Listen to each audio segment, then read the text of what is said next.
الخيانة هي انتهاك الثقة أو العهد. يمكن أن يحدث في أي نوع من العلاقات، بما في ذلك العلاقات الرومانسية والصداقات والعائلات.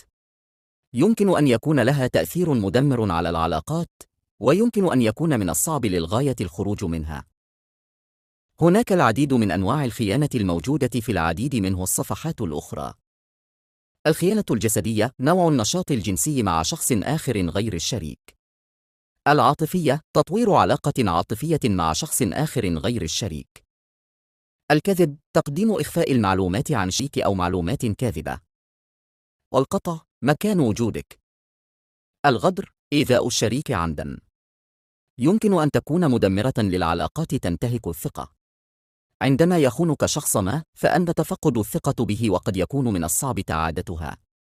يمكن أن يؤدي ذلك إلى شعور بالألم والغضب والحزن. في بعض الحالات يمكن